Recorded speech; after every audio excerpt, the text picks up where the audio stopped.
when a microorganism infects the human being or any organism, the organism will have an immune system by which it will defend the incoming microorganism. Similarly, when a bacteria is infected by a bacteriophage, the bacteria also will mount an immune response in the form of enzyme, because what is coming inside is nothing but nucleic acid. For defending that, you need an enzyme which will cut the nucleic acid. So the enzymes are nothing but the restriction endonucleases, which finds an immense application in the field of biotechnology. There are three types of restriction endonucleases.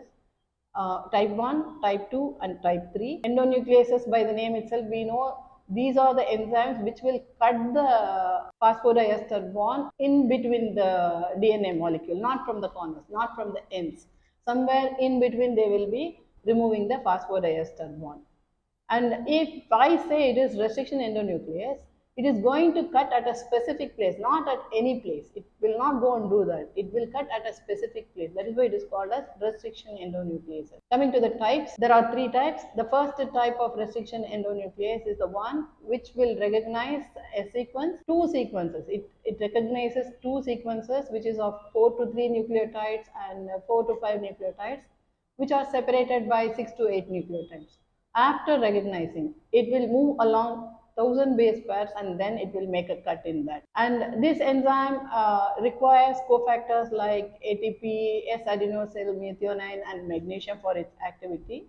And this enzyme has both restriction activity as well as methylase activity. It has 3 subunits, each one with different activity. One subunit is for restriction digestion, and one subunit is for specificity and another subunit is for methylase activity. Now coming to type 2 restriction enzymes, they recognize nucleotide size of 4 to 8 and they will create a cut in the same sequences. So recognition as well as restriction will be taking place in the same point. And in that process, they may create blunt end or sticky ends, and this enzyme doesn't require ATP or S-adenosyl methionine as cofactor, but it requires only the magnesium ion. These enzymes are extensively used for genetic engineering studies.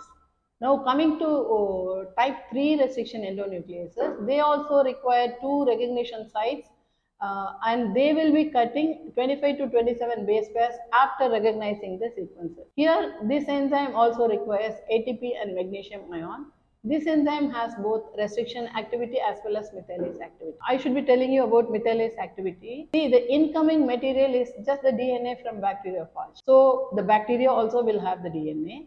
So the enzyme produced by the bacteria should not cut the bacterial DNA. It should cut only the viral DNA. So now we have seen restriction endonucleases. This is the enzyme which will recognize the specific sequence. The same sequence may be present in the bacterial genome also. In that case, it should not cut the bacterial genome. It should cut only the bacteriophage. How is it possible? The same enzyme, or there may be a separate system which will go and modify the restriction site in such a way that it will add a methyl group either to adenosine residue or site. In case of type 1, the same enzyme will do both the function, restriction as well as methylase activity. In type 3 also restriction and methylase will be done by the same enzyme, whereas in case of type 2, there are 2 separate systems. There is separate system for restriction and another system for methylase activity. See how even in a microorganism there is a defense system, and that too with so much of recognition. It's such an amazing and wonderful creation of nature, isn't it?